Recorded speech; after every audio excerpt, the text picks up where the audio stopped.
नमस्कार। इस वक्त आप सबसे मुखातिब हूं मैं प्रशांत पांडे और एक खास मुलाकात एक ऐसे सितारे के साथ जिसने अपनी किरदारी काबिलियत से लगातार पर्दे को रोशनी दी, चाहे फिर वो ईशान हो, रघु हो या फिर सरफराज। जी हाँ, आपने ठीक समझा। इस वक्त हमारे साथ बहुत ही खास मेहमान सुशांत सिंह राजपूत मौजूद हैं।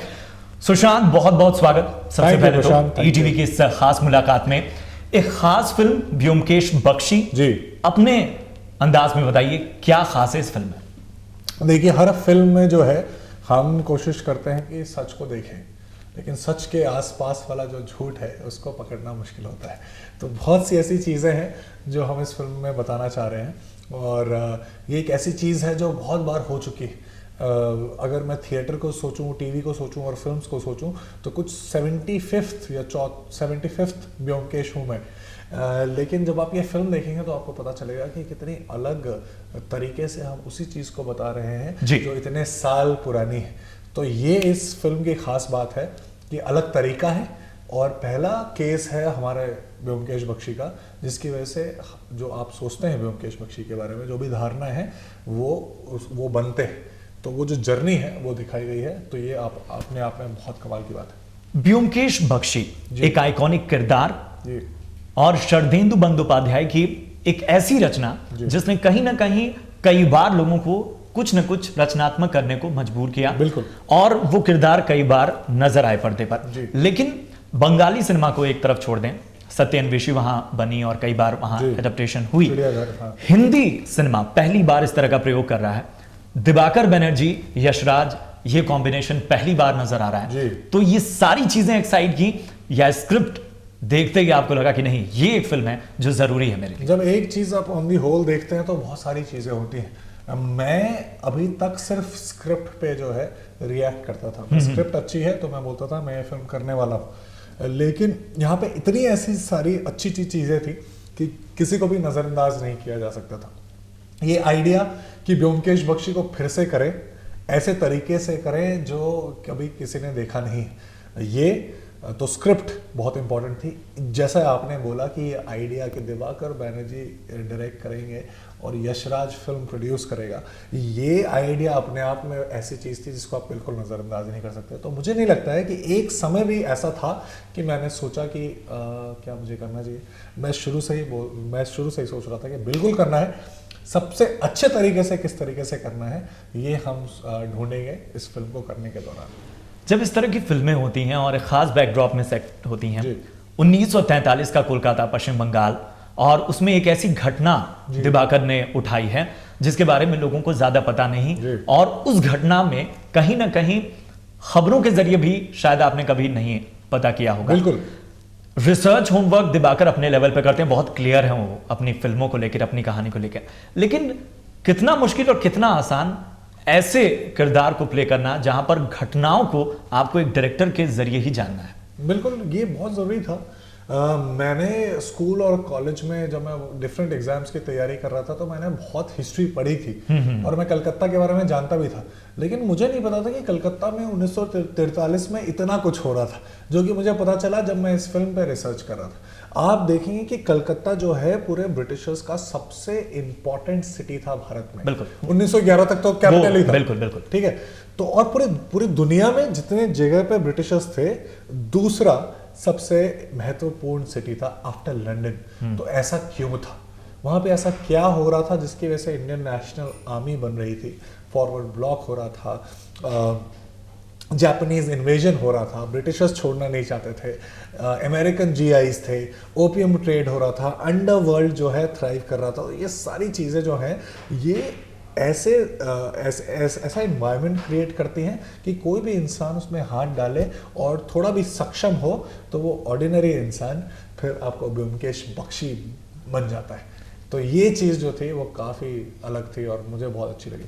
आप जिस धरती से ताल्लुक रखते हैं, पटना और बंगाल, कलकत्ता, हालांकि जो ताल्लुक है वो कम से कम जो पटना को जानते हैं, अब बिहार को जानते हैं, वो जानते हैं कि कोलकाता से उनका ताल्लुक बड़ा पुराना है। हाँ, ठीक है। तो क्या इस तरह का ताल्लुक कभी रहा या इस तरह का कोई होमवर्क या कोई ऑब्जर्वेशन काम आई इस फिल्म को लेकर? ऑफ कोर्स इसमें जो एक दो सीन है, मैं उसका मजा नहीं हटाना चाहता। बिल्कुल।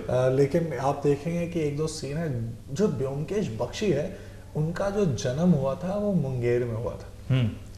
वही बख्शी टाइटल को लेकर बड़ा हाँ था। तो वो मुंगेर में उनका जन्म हुआ था, और एक दो सीन ऐसा है जब वो चाहते हैं कि लोगों को पता नहीं चले कि ब्योमकेश बख्शी हैं, जिसकी वजह से वो बिल्कुल ठेठ भोजपुरी तरीके से बात करते हैं। तो वो उनको बात करनी थी और वो बहुत ही ऑथेंटिक लगना था क्योंकि उनका जन्म वहाँ हुआ है। बिल्कुल। मैं ये भाषा बोलता नहीं था, लेकिन मैं इस भाषा के बारे में जानता था। तो जब दिवाकर ने मुझे कहा कि यार ऐसी ये भाषा है और तुम्हें इसमें बोलना है, कैसे करना है, तो मैंने एक बार बोल के दिखाया और मैंने उनके चेहरे पे वो रंग देखा कि अरे ये तो वही चीज़ है जो मैं ढूंढ रहा हूँ। तो वो काफ़ी काम आया मुझे फिल्म में। हाँ, जैसे आपने जिक्र किया कि वो अंचल जहाँ से आप ताल्लुक़ रखते हैं, वो एक ऑब्जर्वेशन काम आई। ब्योमकेश बख्शी, ये पूरी फिल्म इस वक्त बहुत प्रॉमिसिंग है जी। Trailers, art direction, DOP, technical level पर एक अलग ही सस्पेंस और एक एक्साइटमेंट कायम कर रही है फिल्म। क्या किसी तरह का जोखिम भी लगता है कि इतना हाइप मिला है, और जैसा दिवाकर जिक्र कर रहे हैं कि दर्शकों को धक्का तो जरूर लगेगा बहुत बार? मुझे दिवाकर जब ये कहते हैं कि प्योरिस्ट को धक्का लगेगा, वो इसलिए कहते हैं क्योंकि जब एक बार हम किसी पे धारणा बना लेते हैं तो उस चीज़ को बदलना हम नहीं चाहते। हम उसके साथ बहुत कंफर्टेबल हो जाते हैं कि यार ऐसा ही होता है, तो उनको धक्का लग सकता है। क्योंकि जब मैं अपना रिसर्च कर रहा था और जब लोग रेकी कर रहे थे और मैं दिवाकर के साथ कलकत्ता गया था बहुत पहले, शूट के पहले, और मैं जब कलकत्ता के लोगों से बात कर रहा था तो मैंने देखा कि बहुत ही स्ट्रॉन्ग ओपिनियन है ब्योमकेश बख्शी के बारे में, बिल्कुल, फेलुदा के बारे में, कि ऐसा ही होता है। तो अगर आप उसी चीज़ को अलग तरीके से दिखाते हो तो ये लाजमी है कि लोगों को धक्का लगे। लेकिन अगर आप उसको बहुत कन्विंसिंग तरीके से दिखाते हो तो मुझे लगता है कि लोग अल्टीमेटली बोलेंगे क्या बात है। जिस तरीके की कमेंट्स मुझे मिल रहे हैं उन लोगों की तरफ से जिनको पता है कि ब्योमकेश बख्शी कैसा है, जिन्होंने बहुत सालों से ब्योमकेश बख्शी देखा है, वो बोल रहे हैं यार हमने ऐसा नहीं सोचा था लेकिन मजा आ रहा है देखने में।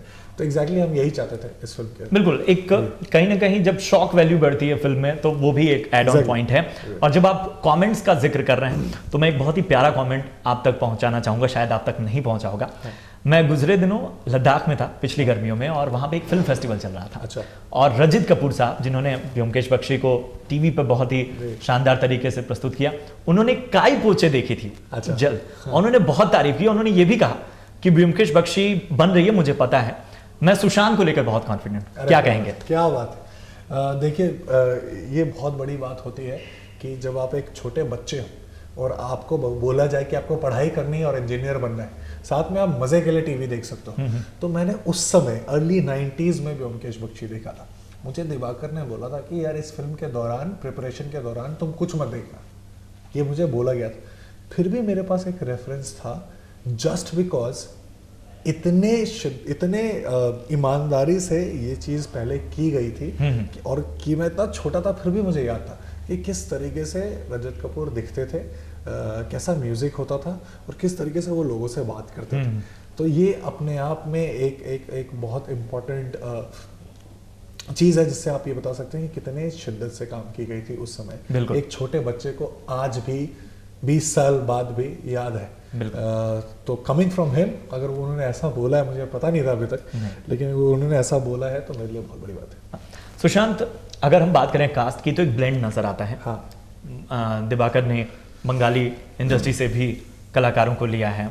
हम देख रहे हैं कहीं ना कहीं जो चाइनीज, जापानीज कैरेक्टर्स बहुत सारा, हो सकता है मैं कहीं गलत भी हूँ। तो ये जो ब्लेंड था, ये कैसा था? किस तरह का माहौल था सेट पे? मैंने बहुत अनफॉर्चुनेटली मुझे ज़्यादा कुछ पता नहीं था कि कौन कौन से एक्टर्स हैं जो ये सारे किरदार निभा रहे हैं। मुझे सिर्फ एक किसी के बारे में पता था जिनसे मैंने एक्टिंग वर्कशॉप की थी कुछ हफ्तों तक। उन्होंने मुझे सिखाया था, जो कि इस फिल्म में हैं और आप देखेंगे वो कौन है। बहुत ही इम्पोर्टेंट किरदार है उनका। तो सिर्फ उनको छोड़ के मुझे किसी के बारे में अंदाज़ा नहीं था।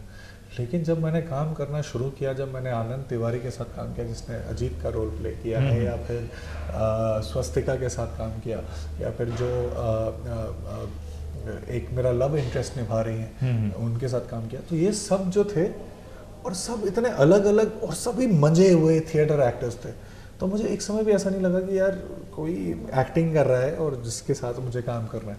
मुझे ऐसा लग रहा था कि हाँ सिर्फ मुझे अपने आप को कन्विंस करना है कि मैं ब्योमकेश बख्शी हूँ, क्योंकि सेट जो है बिल्कुल 1940-43 का है, जो किरदार है वो बिल्कुल वही किरदार है, उससे ज़्यादा ही है जो मैंने सोचा था।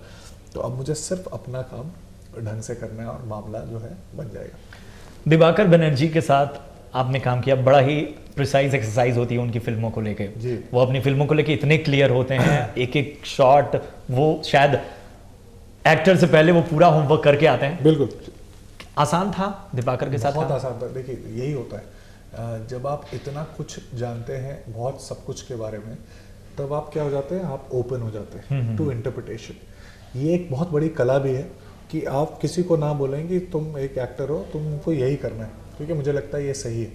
आप इतने श्योर हैं कि क्या आपको चाहिए कि आप बोलते हैं कि तुम अपना करो, और फिर एक एक्टर को लगता है कि उसके पास ये रूम है कि वो अपने इम्प्रोवाइजेशंस कर सकता है, तो वो अपना दिमाग लगा रहा है, अपना सही तरीके से रिसर्च कर रहा है, सही 4 ऑप्शन लेके आ रहा है। फिर वो बोलते हैं अच्छा तुम ये मत सोचो, या इधर मत जाओ, या ये मत करो। तो धीरे धीरे करके वो छांटते हैं वो सारी चीज़ जो कि यूज़फुल नहीं है उस पर्टिकुलर शॉट में। एज एन एक्टर लगता है आप कर रहे हैं, लेकिन ये एक बहुत ही मजे हुए फिल्म मेकर की कला है कि वो अल्टीमेटली वही उनको मिलता है जो उन्होंने पहले दिन से सोचा था। खबर ये भी थी कि आमिर खान जो है फिल्म में एक नेगेटिव रोल प्ले करने वाले हैं, बड़ा स्ट्रॉन्ग जो रोल अब तक एक शैडो के रूप में ही बस नजर आ रहा है। उसके बारे में क्या कहानी थी? ये कहानी तो मुझे तब पता चली जब दिवाकर ने कुछ दिन पहले प्रेस कॉन्फ्रेंस में इसका जिक्र किया। उस समय तक मुझे पता नहीं थी। तो हो सकता है, ये भी हो सकता है कि मेरे आने से पहले ऐसा कुछ हुआ हो। मुझे ऐसा लगता है कि हर एक्टर जो है जब वो कैरेक्टर निभाता है तो अपने साथ कुछ अपनी चीज़ें लेके आता है जिसका रिपल इफेक्ट पूरी फिल्म में होता है। उसकी वजह से थोड़ा बहुत हर चीज़ में फ़र्क होता है। आमिर खान होते कमाल के एक्टर हैं, बहुत बड़ा फ़ैन हूँ मैं उनका। तो कुछ अलग होता, जो जिन्होंने निभाया है, जिसकी बात मैं कर रहा था कि जिनके साथ मैंने एक्टिंग वर्कशॉप किया, ये वही किरदार है, वही एक्टर है जिन्होंने एक किरदार निभाया। तो वो अपने साथ अपनी चीज़ें लेके आए, जिसकी वजह से ये फिल्म आज ऐसी है जैसी है। तो बिल्कुल सब मुझे लगता है कि अगर वो होते तो अलग होता, ये हुआ तो अलग हुआ है। बिल्कुल। टीवी, थिएटर, फिल्म्स, और वहाँ पर भी सुशांत को एक ऐसे व्यक्ति के तौर पर, फिल्म पर्सनालिटी के तौर पर देखा जा रहा है जो बहुत ही बुद्धिमानी से अपनी फिल्में चुन रहे हैं और कहीं किरदारों में छोटा बड़ा अंतर नहीं देख रहे हैं। बिल्कुल। पीके को हमने देखा, सरफराज का कैरेक्टर जो दिल को छू जाता है, भले ही छोटा सा कैरेक्टर हो। तो ये माइंडसेट क्या आपने शुरू से बना रखा है? आपकी जो परवरिश और आपकी जो तमाम यात्राएं रही उसमें रहा ये सब? बिल्कुल, मेरे हिसाब से कहानी ज़रूरी है। किरदार छोटा हो या बड़ा हो, in respect of the duration of the किरदार इज़ नॉट इम्पॉर्टेंट, लेकिन वो किरदार कितना सक्षम है उस जो पूरी कहानी है उसको कहने में। पीके का आप देखें तो वो जो किरदार छोटा सा कैरेक्टर था उसका एक अहम रोल था, जिसकी वजह से ये चीज़ पता चलती है कि यार धर्म के नाम पे हम अपना जो माइंडसेट बनाते हैं वो ज़रूरी नहीं है। ऊपर से इसके ऊपर ये आइडिया कि राजकुमार हिरानी और आमिर खान के साथ काम करने को एक्सपीरियंस मिलेगा, ये मेरे लिए बहुत बड़ी बात थी। तो मैं कभी भी नहीं सोचता कि कितना देर तक मैं इस फिल्म में हूँ। मेरे लिए हिस्सा होना उस फिल्म का जिस पे मैं बिलीव करता हूँ वो बहुत ज़रूरी है। उसका हिस्सा होने का एक्सपीरियंस बहुत ज़रूरी है, जो मैं हमेशा से करता रहूँगा आगे भी, चाहे कुछ भी हो मेरे करियर में। और आपकी खुश होने के लिए एक और मैं बात बता दूं, जी। पीके की डीवीडी लॉन्च के दरमियान मेरी विनोद चोपड़ा से बस यूं ही गुफ्तगू हो रही थी, कैमरे पे नहीं। जी। और उस वक्त उस थिएटर में जी। तमाम जो स्क्रीन्स लगी थी उसमें ब्योमकेश बख्शी का ट्रेलर रहा था। हाँ। विनोद चोपड़ा साहब, फिल्मों के बारे में महीन उनकी जानकारी, उन्होंने साफ तौर पर कहा यार ये फिल्म देखनी है यार, ये कमाल की फिल्म है। क्या कहेंगे? मैं बहुत मुझे आज भी याद है जब मैं ऑडिशन दे रहा था पीके का, तो उन्होंने मेरा ऑडिशन देखा और उन्होंने बोला, मेरे को तो नहीं बोला, मुझे हिरानी सर ने बोला कि यार तुम सेलेक्ट हो गए हो। लेकिन मुझे ये बात विनोद चोपड़ा सर ने बाद में बताई कि यार मुझे ऐसा लग रहा था ऑडिशन देख के कि क्या ये लड़का कर पाएगा कि नहीं। तो वो थोड़े से नर्वस थे इस बात को लेकर। लेकिन ये उस समय की बात है जब एडिटिंग हो चुकी थी पीके की और रिलीज़ नहीं हुई थी, और वो मुझसे मिले, उन्होंने मुझे बोला कि ये चीज़ बहुत ही ज़रूरी होती है कि आप सिंपल इमोशन को कितना फील कर सकते हैं। सिंपल इमोशन को कन्वे करना बहुत डिफिकल्ट होता है। बिल्कुल। अगर आपको गुस्सा होना है या लड़ना है या ईर्ष्या करनी है तो ये सब आसान होता है। छोटी छोटी बारीकियों को समझना बहुत मुश्किल होता है। ये उनके शब्द हैं। तुम जो सोच रहे थे उन सीन में जिसमें तुम थे, छोटे छोटे सीन्स में, वो सब मुझे पता चल रहा था। और इसीलिए जिसलिए तुम काम करते हो, मुझे नहीं पता किस लिए तुम काम करते हो, ये चीज़ के लिए हमेशा काम करते रहना, ये उन्होंने मुझे कहा था। तो ये मेरे लिए बहुत बड़ी बात थी। एक एक्टर आर्टिस्ट हो या फिर तमाम डायरेक्टर्स हों, उन्हें बड़ा विद्रोही होना पड़ता है और एक भरोसा कायम, मैं फिल्म फर्टेनिटी की या डायरेक्टर्स की बात तो नहीं कर रहा हूँ, पर्सनल निजी ज़िंदगी में परिवार जो होता है वो भरोसा उसका ज़रूरी होता है। वो भरोसा फिल्म दर फिल्म जाहिर सी बात है बढ़ रहा होगा। किस तरह की चल रही है उस ओर ज़िंदगी?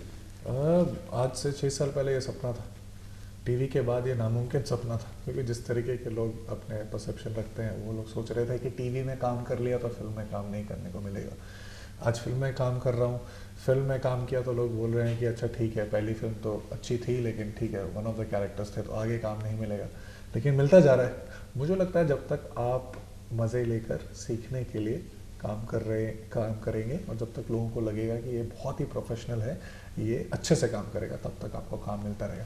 बहुत इंपॉर्टेंट बात ये है कि हार्डवर्क तो होता ही है, बहुत लोग करते हैं, टैलेंट भी बहुत लोगों में होता है। जहाँ लोग थोड़े पीछे रह जाते हैं वो सिर्फ बिलीफ में रह जाते हैं। अगर आप सोच सकते हैं तो आप कर सकते हैं। बिल्कुल। आखिरी सवाल, हालांकि बहुत ही प्रीमेच्योर है, अभी फिल्म जाने वाली है, धोनी वो किरदार निभाने वाले हैं, नीरज पांडे डायरेक्टर, वो भी बड़ा होमवर्क अपने लेवल पे करते हैं, क्या कुछ चल रहा है उस ओर? बहुत इंटरेस्टिंग। जैसे मैंने बताया, हर जो फिल्म मैं करता हूँ उसका एक रीज़न होता है, वो ये होता है कि मैं उस सब्जेक्ट को लेके, उस फिल्म मेकर को लेके बहुत ज़्यादा एक्साइटेड हूँ। ये पता नहीं क्या होगा, सिर्फ वो आइडिया मुझे फैसिनेट करता है। तो अगली फिल्म, उसके बाद पानी भी है शेखर कपूर के साथ, उसके बाद होमी अंजानिया के साथ एक फिल्म मैंने साइन की जो कि कमाल की स्क्रिप्ट है। तो ये सारी ऐसी चीज़ें जिसकी वजह से मैं रात को भी सो नहीं पा रहा हूँ। तो ये एक्साइटमेंट बरकरार रहे और मैं अपनी पूरी मेहनत से काम करूँ, ये मैं चाहता हूँ। बिल्कुल, ये दिलचस्पी और प्यार जो आपका सिनेमा के लिए, अपने काम के लिए, वो बरकरार रहे, आनंद ऐसे ही लेते रहिए। हम भी उम्मीद करते हैं कि डिटेक्टिव ब्योमकेश बख्शी आपको एक अलग लेवल पर ले जाए, एक नया एक्सटेंशन, एक नया दायरा दे। बहुत बहुत शुक्रिया हमसे बातचीत करने का, हमें बहुत मजा आया आपसे बातचीत करेगा। तो सुशांत सिंह राजपूत का साफ तौर पर कहना कि काम शिद्दत से कीजिए, प्यार करिए अपने काम को, कोई भी सपना छोटा नहीं होता, कोई किरदार छोटा या बड़ा नहीं होता। तो हमें दीजिए इजाजत इस खास मुलाकात में। उम्मीद करते हैं कि आपको भी हमारी ये बातचीत सुशांत सिंह राजपूत के साथ पसंद आई हो। नमस्कार। क्या बात है, वेरी गुड। एक छोटा सा और बोलना है।